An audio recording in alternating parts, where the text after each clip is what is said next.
सुप्रभात प्यारे बच्चों।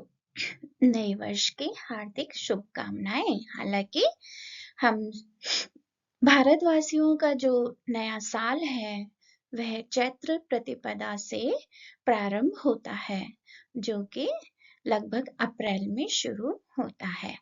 आज का हमारा हिंदी व्याकरण में विषय है क्रिया विशेषण।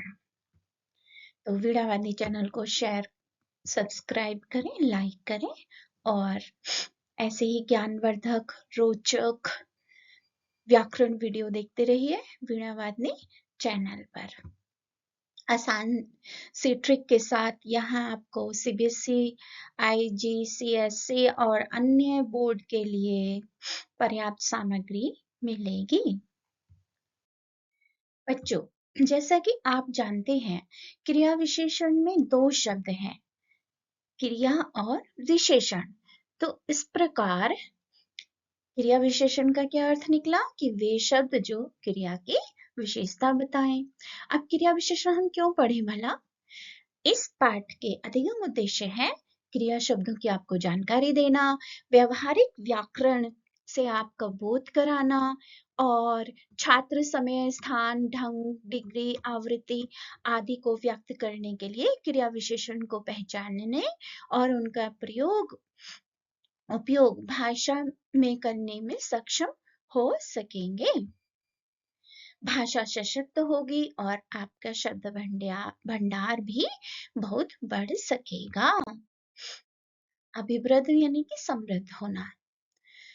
तो अब देखिए, मैं आपको एक छोटी सी कहानी सुनाती हूँ। मैं अभी पिछले हफ्ते जब शीतकालीन अवकाश प्रारंभ हुआ तो मैं टूंडला गई और वहां पर मेरे गुरुजी का जन्म दिवस मनाया जाता है। वहां मेरी सखी सुनीता जी से भेंट हुई। मैंने उनसे पूछा, दीदी आप कैसे हो? उन्होंने कहा, मैं ठीक हूँ, तुम बताओ कब आई? मैंने कहा, अभी अभी आई। अच्छा, तो कहाँ रुकी हो? तो मैंने उन्हें बताया, रॉयल प्लेस में। अच्छा, तो कितने दिन रुकोगी? उन्होंने फिर से पूछा। मैंने कहा, मैं 2 ही दिन रुकूंगी और फिर वापस अपने स्थान पर चली जाऊंगी।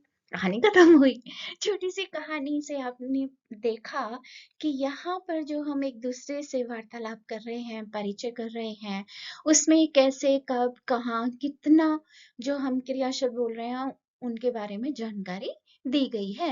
अब जैसे आप अपने स्क्रीन पर देख रहे हैं, कछुआ धीरे धीरे चलता है। कैसे चलता है? धीरे धीरे। वह कल आएगी। कब आएगी? कल आएगी। बंदर पेड़ के ऊपर बैठा है। कहाँ बैठा है? पेड़ के ऊपर। उतना खाओ जितना पचा सको। हमें कितना खाना चाहिए? जितना हम पचा सकें। ज्यादा खाएंगे तो क्या हो जाएगा? अपच हो जाएगा। अब इन वाक्यों को ध्यान से देखने पर पता चल रहा है कि लाल रंग से अंकित शब्द क्रिया की विशेषता बता रहे हैं कि क्रिया कैसे, कब, कहाँ और कितनी मात्रा में घटित हो रही है। बच्चों, क्रिया विशेषण को और समझने के लिए उसके भेदों को कम समय में याद करने के लिए मैंने एक एक्रोनिम यानी कि भेद सूत्र बनाया है, जो है रेखा स्थाप। अब इस रेखा स्थाप में संक्षिप्त रूप में हर भेद का प्रथम अक्षर लेकर हमने एक शब्द बना लिया, रेखा स्थाप। याद होगा आपको, जैसे हमने विशेषण का बनाया था।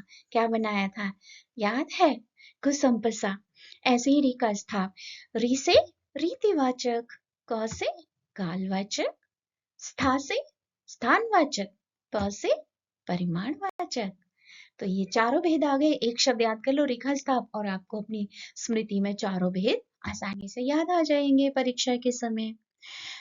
तो अब विस्तार से देखते हैं कि रीतिवाचक कौन से शब्द होते हैं वाक्यों में लगे हुए।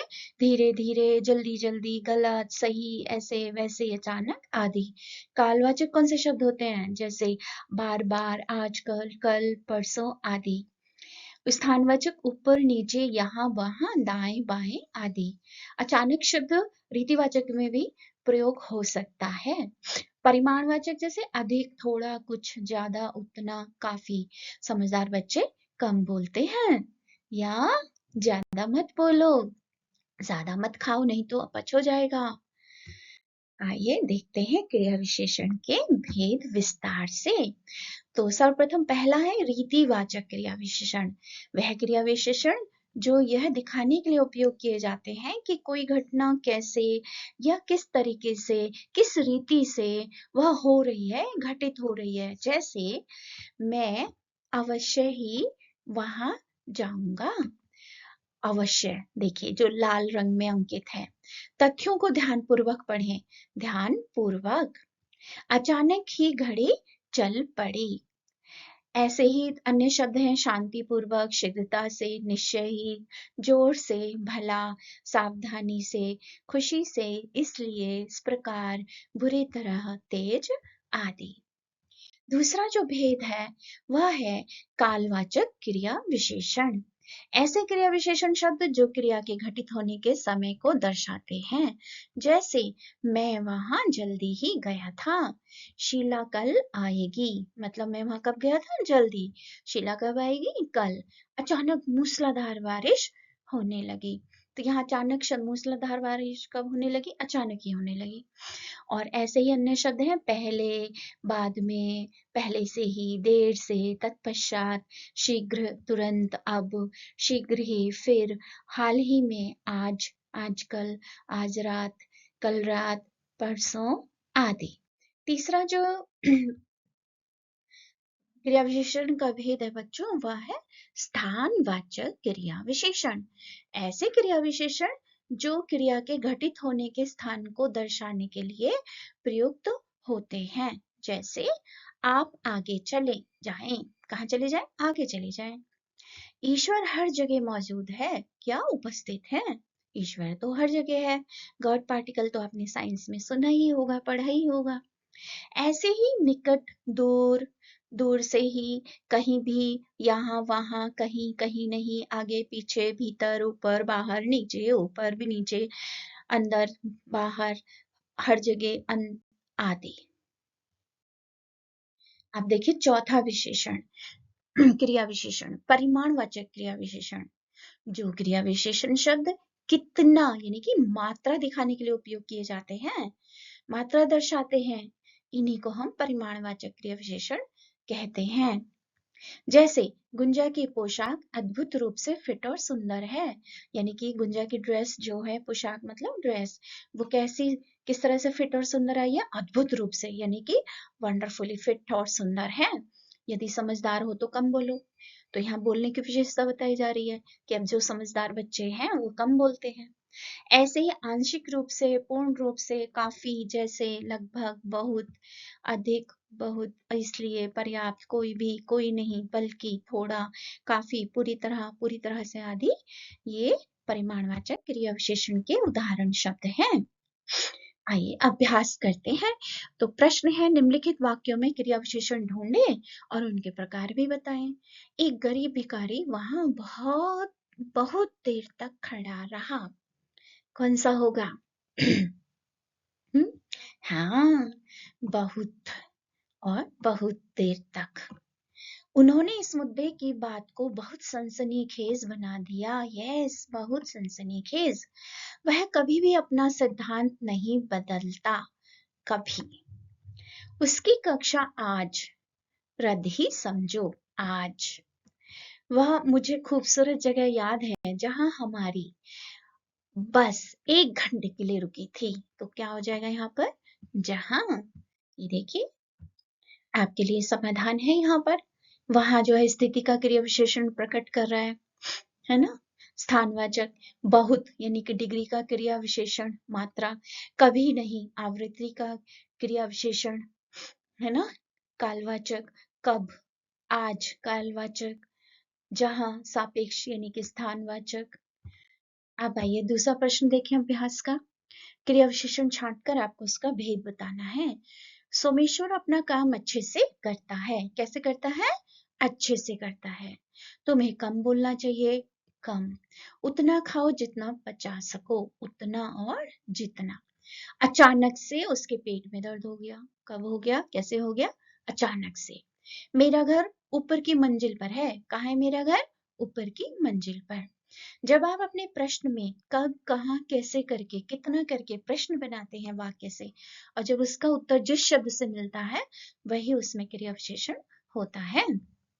तो मेरा घर कौन सी मंजिल पर है? ऊपर की मंजिल पर, यानी कि स्थान बताया जा रहा है, ऊपर वाली मंजिल, स्थानवाचक क्रिया विशेषण। अभी तक तुमने पर्याप्त नींद नहीं ली है, पर्याप्त यानी कि परिमाणवाचक। तुम अपने से दाहिनी ओर मुड़ जाओ, कहाँ मुड़ जाओ? दाहिनी ओर मुड़ जाओ, स्थानवाचक।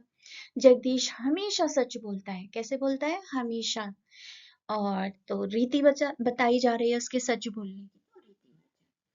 हम हमेशा मैदान में क्रिकेट खेलने जाते हैं, हम शाम को, कब जाते हैं? शाम को। समय कालवाचक हो गया ना। इधर आओ यानी कि स्थानवाचक। अब देखिए, ये दिए हुए हैं आपको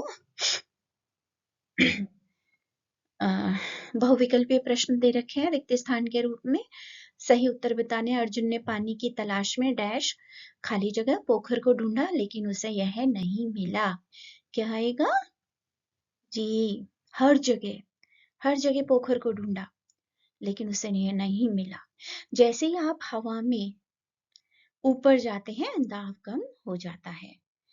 सैनिकों ने उनसे जाने को कहा, लेकिन उन्होंने विरोध किया। लेकिन उन्होंने क्या किया? लेकिन सैनिकों ने उनसे बाहर, क्या उत्तर हो जाएगा? बाहर जाने का विरोध। क्या तुमने चाकू टोकरी में ऊपर कहीं रखा है, या आगे कहीं रखा है, या टोकरी में कहीं रखा है? उन्होंने उसका इंतजार किया, फिर चल पड़े। उन्होंने कुछ देर तक उसका इंतजार किया और फिर चल पड़े। कुछ देर तक इसका सही उत्तर है। अब ये आपको करना है रिक्त स्थानों में, है ना। शोले फिल्म में अभिनेताओं ने अपने अभिनय से पटकथा में बहुत जान डाल दी थी। मैं स्टेशन पर 1 घंटे बाद पहुंचा। वह मुसीबत में थी, तब उसने अपना काम कुशलता से बहुत अच्छा किया। मोना ने उसे मूर्ख बनाने में बुद्धिमानी पर्याप्त दिखाई। यह प्रश्न मेरे लिए अत्यंत कठिन है। अब देखिए, क्रिया विशेषण पाठ जो आपने पढ़ा, इससे आपकी समझ में क्या आया, यानी कि अधिगम उपलब्धि क्या है, शिक्षा प्राप्ति क्या हुई आपको? क्रिया विशेषण शब्दों से आपका परिचय हुआ, व्यवहारिक व्याकरण का आपको बोध हुआ। क्रिया विशेषण शब्दों को अब आप अपने बातचीत में इस्तेमाल कर सकते हैं अच्छे से। छात्र समय, स्थान, ढंग, डिग्री और आवृत्ति को व्यक्त करने के लिए क्रिया विशेषण शब्दों को पहचानने और उनका उपयोग भाषा करने में सक्षम हुए। सशक्त भाषा और शब्द भंडार में अभिवृद्धि हुई। तो इस तरह से आज हमने बच्चों यह क्रिया विशेषण पाठ हिंदी व्याकरण के अंतर्गत पढ़ा, समझा और देखा। धन्यवाद। वीणावाणी चैनल को सब्सक्राइब करें, शेयर करें, लाइक करें, कमेंट करें।